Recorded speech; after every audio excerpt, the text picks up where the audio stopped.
Appamada and its programs are supported by your generosity, and your generosity and support makes such a difference. You can find a link for contributions on the website at appamada.org. Thank you.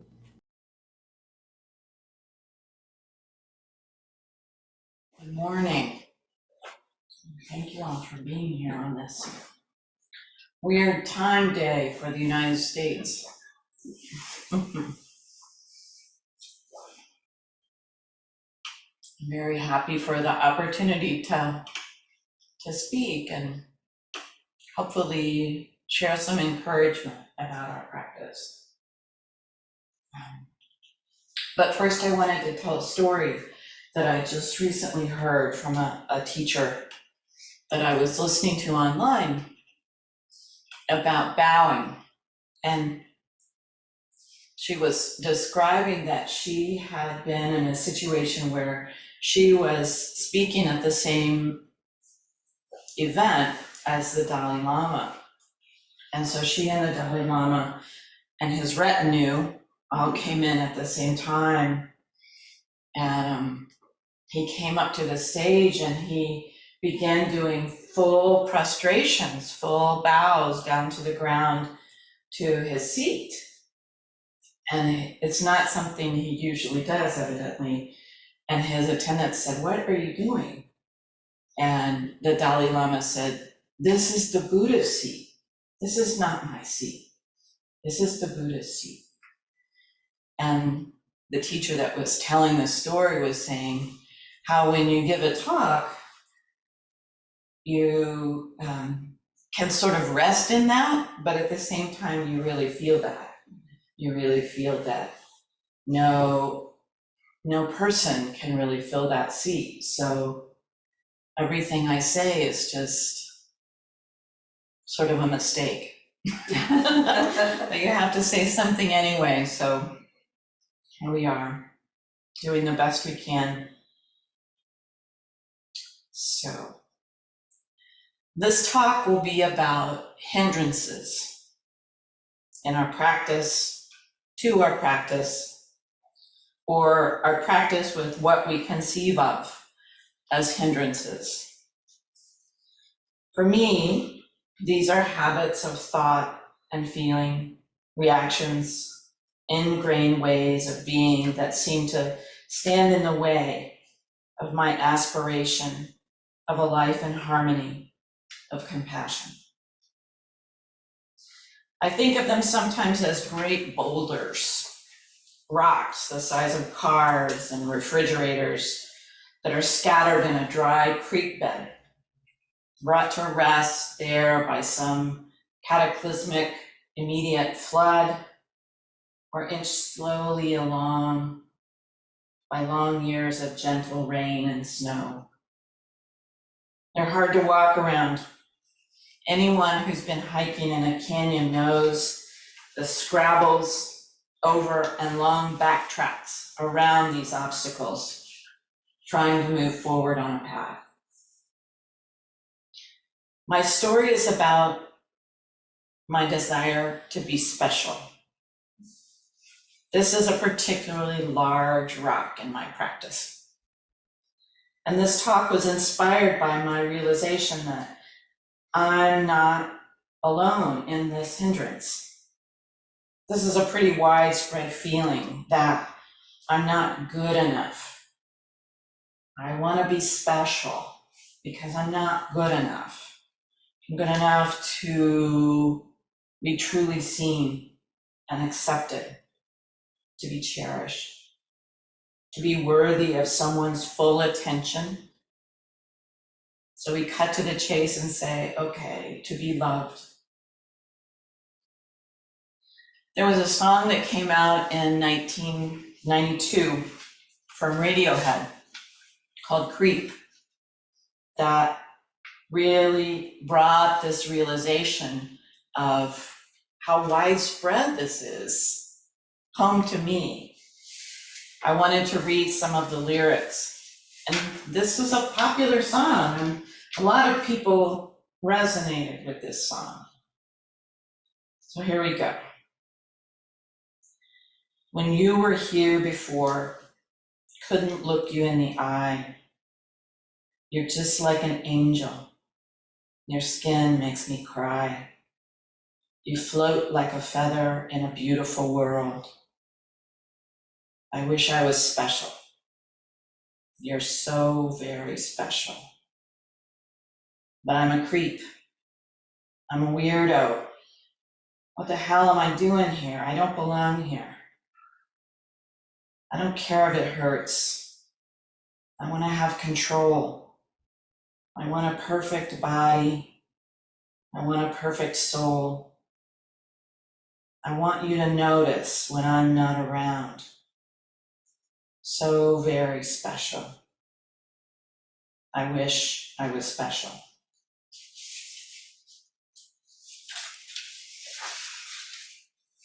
So, like I said, a lot of people really resonated with the pain of dissatisfaction, dukkha in this song. I want to be special. What I am is not good enough. I want you to notice when I'm not around. I want to have control. In the song, it's clear that perfection exists. Someone else has it, but not me. I'm something else, a weirdo.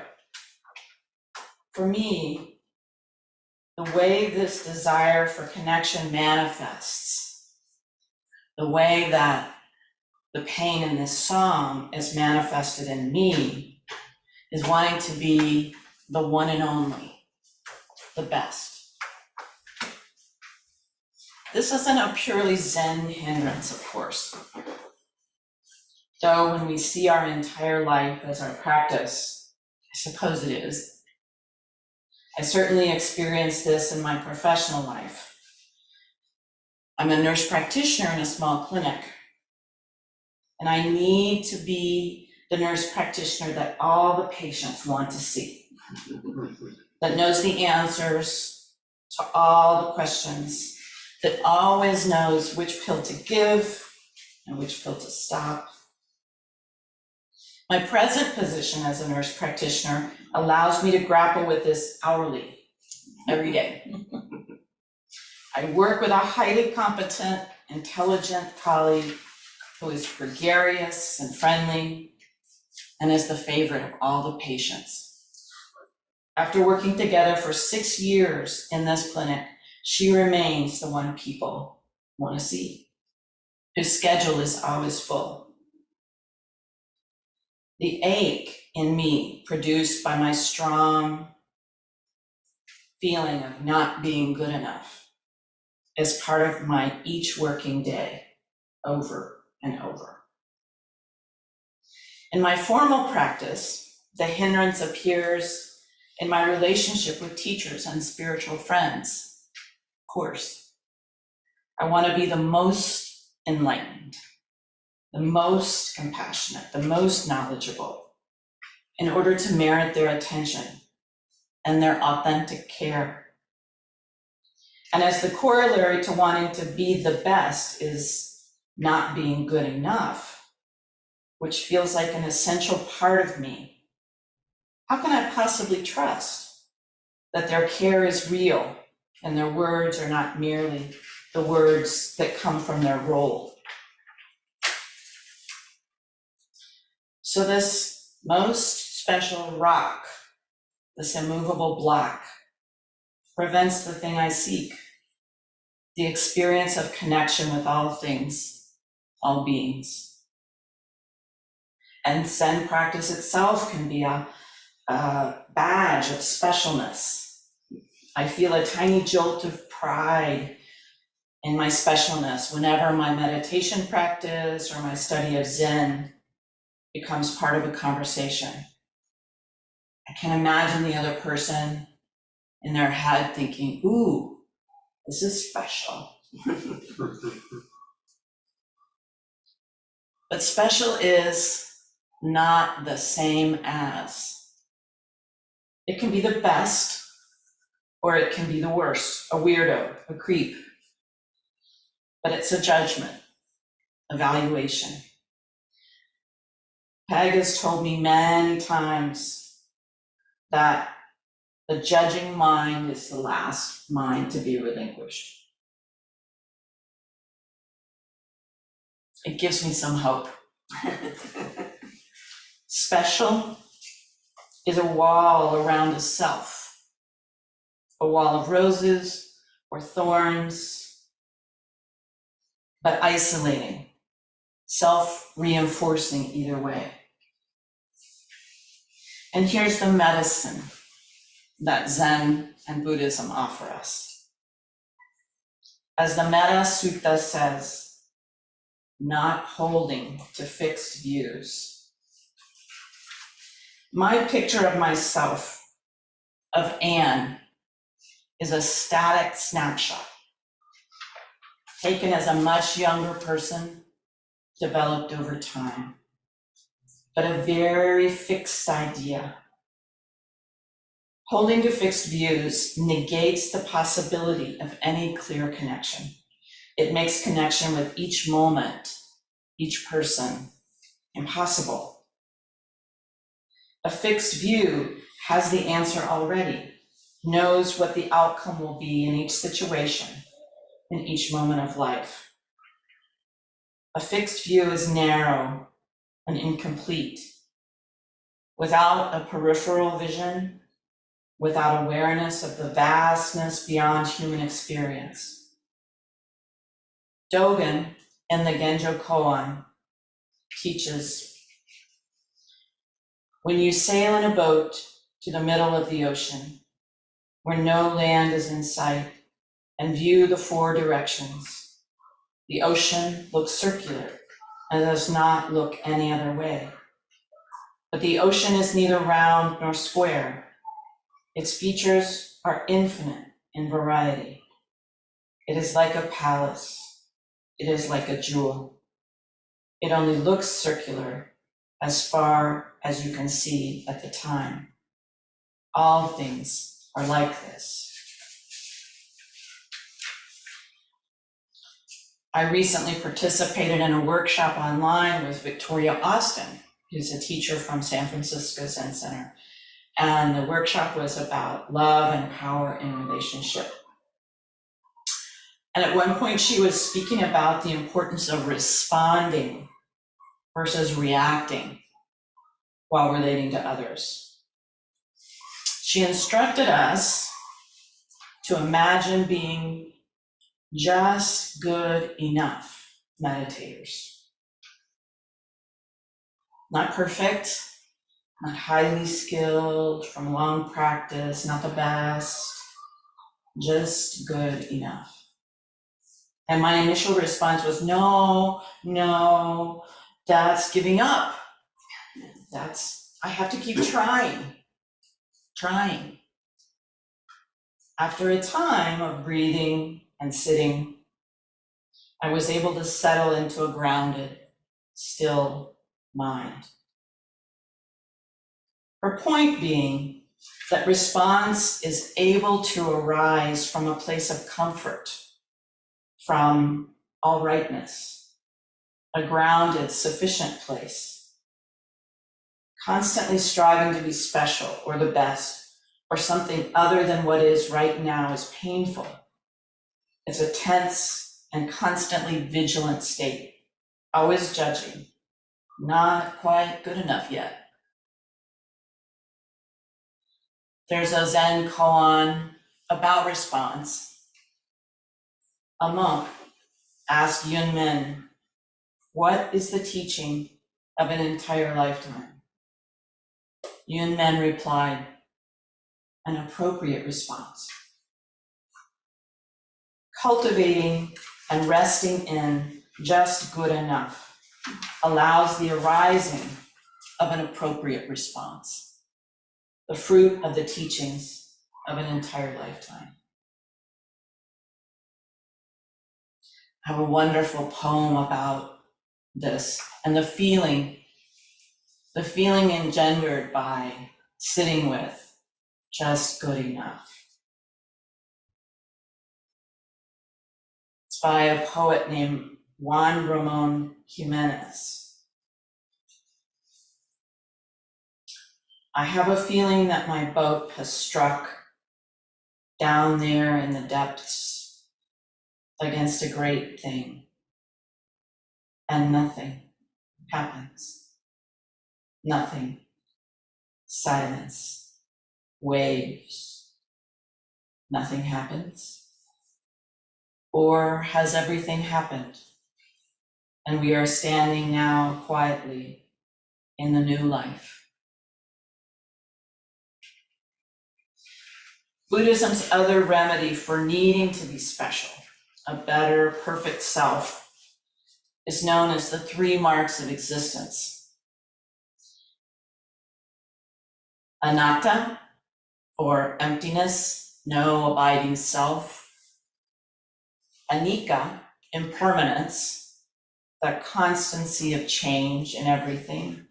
And dukkha, the dissatisfaction caused by the first 2 and our clinging to a separate, distinct self and our desire for permanence. Opening mind and heart to the teachings of impermanence and the subsequent delusion of an abiding, knowable, changeless self loosens the grip of the stories of myself, me, special, not good enough, better than, you, and, not and. The cultivation of this awareness can provide great relief from the pain of separation and judgment. So back to the arroyo, a dry creek bed that's a jumble of heavy, solid things keeping me from moving forward up the path. Turns out the path is created by the hindrances.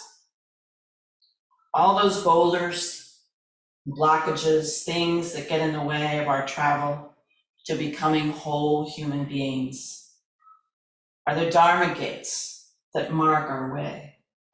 They direct us where to look, what to notice, where to turn.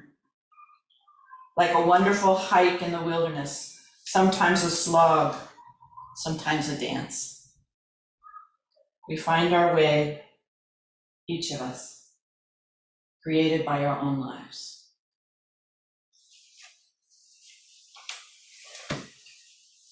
Thank you.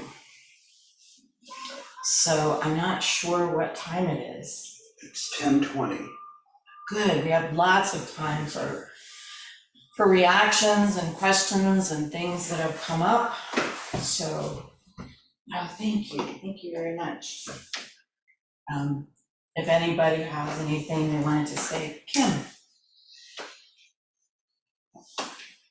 So it's always my intention to be a perfect timekeeper. And I was so happy this morning because the first bell I rang was kind of a double bell, and it was like a relief, like Got that out of the way. I could just be me.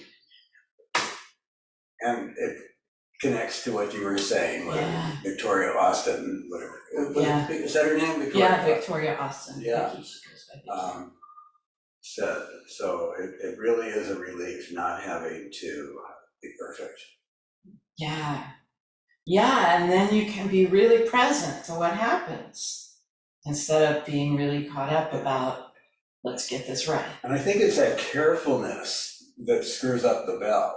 Yeah, the sort of idea in my head of what is it supposed to be like instead of, I wonder what this will be Just like. hitting the bell. Yeah. Thanks. We have Lynn online. Yeah, welcome. Hey, Lynn. Am I muted? No. Okay. Yeah, and and I'm the one that never talks, so this is a big deal. Thank you. And I'm first, at least from those of us on the screen. That was so profound. I just wanted to react, respond, whatever, to what you just said, and your delivery. I have to hear it again to take notes. I took notes, but I have to take better notes. I will hear it again. All I can say is thank you. that was delivered from your heart. It was absolutely, I can't even think of the right adjectives right now. It was just profound. And just deep, deep gratitude for that. Thank you so much. I will tell you that I was in the midst of writing this, and for a long time. And at several points last night, I thought, I cannot get this to flow. I can't do this. I can't do this. Nobody wants to hear this. I'm gonna take a book and I'm gonna do a reading from somebody who knows what they're talking about. It flowed. It flowed. Thank you. Thank you, Lynn. We have Genevieve. Good morning. Good morning. Thank you, Anne. That was so beautiful and felt and resonant. And I'm at a loss for words, but I have been thinking about, well, my first thought is the quote that's sometimes attributed to Voltaire, maybe an old Italian saying that perfect is the enemy of good.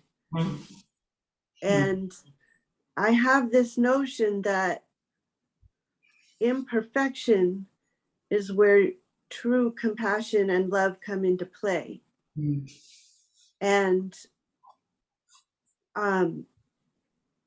the brokenness and stumbling and mortality are where love is most needed. And also this notion that we need to be special in order to be cherished. I think I want to tease those two ideas apart from each other, because when I love someone, I love their themness, not because they're special, but because they have a crooked tooth that comes out when they smile, or a cowlick that comes up at a funny angle, because it's who they are. And it's their themness that I cherish, and I don't desire them to be more or better or something in order to be profoundly and completely loved. And I'm struggling with, there's this, in Women Who Run with the Wolves, there's a story called Skeleton Woman. It's an Inuit story, and it involves a fisherman who catches a huge fish on his hook and thinks, oh my gosh, I'm going to be, big man on campus. I'm going to have the biggest fish. I'll be able to be generous. People will come to me. I'll look great. And then it turns out that he pulls up a skeleton, and he's all tangled up in the line, so he can't get away from the skeleton. And he's absolutely petrified. And he runs. He goes to the shore, he runs to his home, the bones follow him all the way, and they fall in a heap on the floor, and he falls asleep. And then he wakes up and he realizes the humanity in these bones, and he begins to weep, and the tears bring this beautiful woman to life who is the embodiment of love.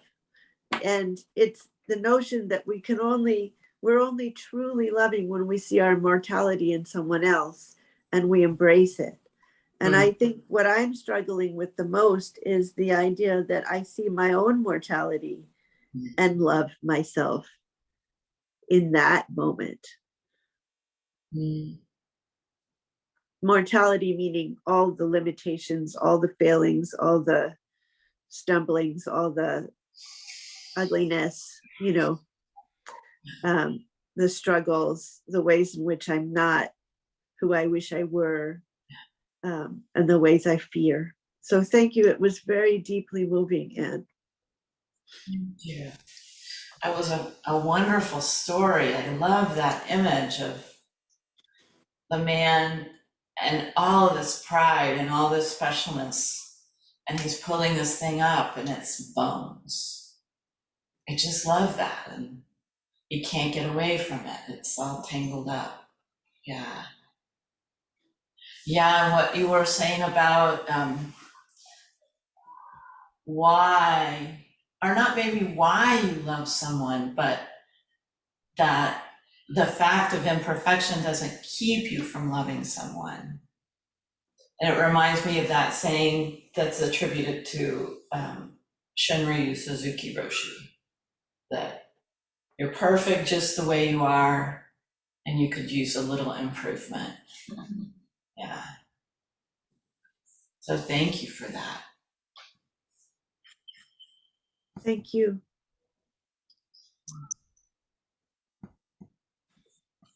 We have Joel next.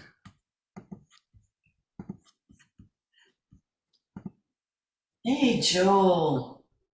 Thank you for unmuting me, Maria.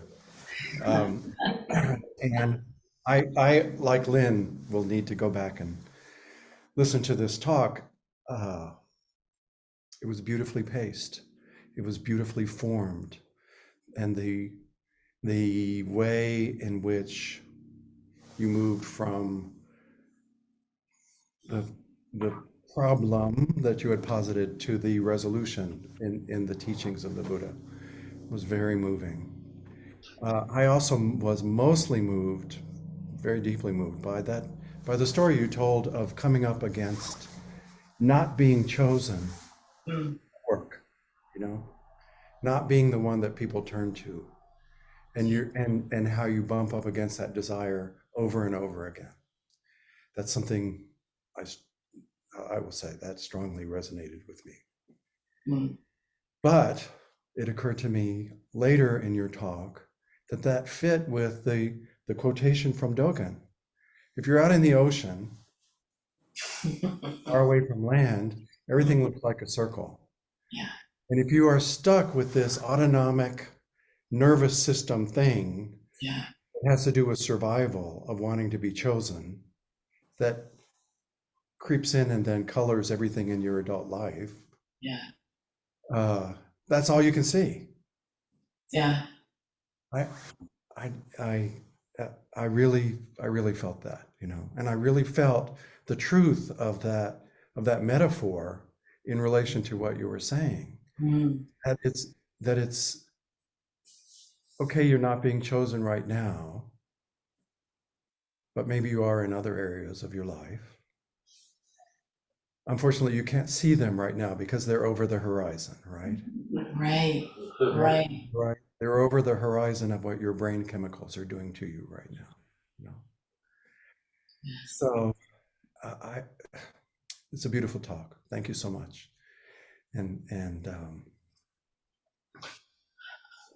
I just appreciate it. Thank you. Well, thank you. That means a lot from such a wonderful speaker as yourself. And that I see what you're saying about the ocean metaphor, and that's very helpful. I see really the truth of that. And I'll tell you, you were saved a phone call at about 11 o'clock last night saying, Joel, what should I do? This isn't working. I knew I could have called you, but you were saved. I heard it. I was on a phone call with Flint earlier this week, in which he said essentially the same thing, that he worries and tries to put things together, and realizes that he doesn't do very well with trying to put things together until his time. Mm. That Aaron watches him worry and says, "Don't things usually work out?" Yeah, he has to admit that even in his mind, they do usually work out. Wow, that's interesting. But that is something to rest in. Mm. Yeah, thank you.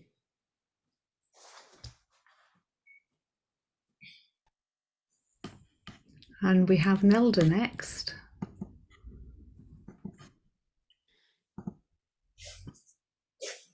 Hey, Nelda. morning, Anne. Good morning, everyone. I won't repeat everything everyone else said, although I feel all of that fully. What is sitting in my body right now most is the tremendous awareness, that tremendous reminder you gave us about how pervasive the feeling of not belonging is in our in us individually and collectively, for whatever reasons, for whatever stories we tell ourselves or others tell us about ourselves and the world. I've been watching bits and pieces of the trial, actually the victim statements of a school shooter. And there's the victims, and I understand where they're coming from. They've lost loved ones, children, wives, husbands, sisters, brothers. Are filled with so much anger and so much judgment. And I watched this young man sit there and take all of this. And it feels quite brutal to me about how so many are telling him he does not belong. And yet there was one young woman who got up and talked beautifully from her heart about how she sat with him, next to him, sometimes a few seats away in class, watched him and always wished for him belonging and a feeling of love, and knowing how much she was sitting there caring. And even despite the fact that he had so brutally murdered her boyfriend, the love of her life, her high school, that first love sweetheart, she poured compassion and a sense of belonging onto him, that I was on the verge of tears. And I was like, that's who I want to be, right? I don't want to be me. I want to be that person. So in that moment, I feel like I'm not good enough. I need to practice more. So thank you for the reminder that so many of us, be it pervasively, be it at moments, all carry a sense of not belonging for one reason or another. And we do. We wouldn't be here if we didn't. We're all yes, we are all one. It's all one big belonging with all its divergent parts, even if we don't fully like in our judgments some of them. Thank you for that reminder. Thank you. Thank you. When you were speaking, it really brought up for me a part of the medicine for that illness of not belonging, of not being good enough, is reaching out to other people, providing that for someone else. I think it's such a strong way to be in the world. Yeah. And to know that everybody feels that at one point or another. Yes. Yeah, it's what we share. Yeah, and we also all share the desire to belong, the desire to help others belong. Yes, yes, that, yes. Yeah, so thank you.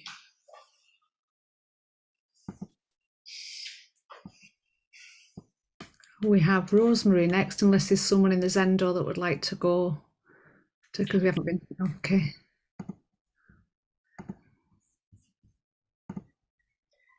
Hi, Anne. Thank you. Thank you so much. This resonates with me a lot, the not good enough, and translates exactly the same way. I have to be special, and sometimes I have to be best, or I have to be first. I've been reading Joko Beck, Ordinary Wonder, and this core belief thing, and I realized that, this is it. That's my core belief. When I question that and say, well, wait a minute. What if that's not true? What if okay, I'm not good enough. Well, wait a minute. What if it's just not true? That's helpful at times, but it's very powerful. The inappropriate response to I'm not good enough is there very, very frequently. I recently had an opportunity to sing with some choral members that I used to sing with, and we put together a little recital for another choral member who for decades was like our manager. She got us our scores and our schedules, and very thankless job that she did wonderfully, and now is in assisted living. Mm. So in getting together with these singers, it was, okay, am I good enough? And I really worked on it because it was pretty painful getting involved again. Anyway, the idea that this was an offering for this woman, Mm. and just shifting it to her helped very, very much. I just kind of took a back seat. I know how to sing. Some of us are better than others, and that's just how it is. And the nice thing about a chorus is it comes out okay because we're all singing together. But that, it's a constant struggle to question that core belief. So this was, and I just appreciated your being so vulnerable in what you shared. And it was beautifully flowing. But I also appreciate what might have been going on as you're putting it together. Like it's just not good enough. Not working. Yeah. Thank you so much. Thank you. Thank you. Yeah. Yeah. When you were talking about taking a back seat, that's a great expression for this particular situation. Just sit in the back seat. I know Todd talks to me about like core beliefs or messages we have, and our practice helps us at the beginning. The message is inside my head. Not good enough. You need to be special. And then with more practice, it's in a chair on the other side of the room. Not good enough. And then it's in another room. And finally, it's in a house across the street, and you can hear it and see the person talking, but it's not having the same effect. Yeah. And I also was really touched by the idea of kind of what Nelda brought up for me, is that in succumbing to that feeling, succumbing to that story, that mind habit, we deny other people access to us. We deny other people what there is for us to give them. We deny that connection because I deny that connection because I'm so caught up in, well, this isn't going to be the right thing. I'm just going to keep my mouth shut. Yeah, so that's another aspect that, thank you for reminding me. Thank you.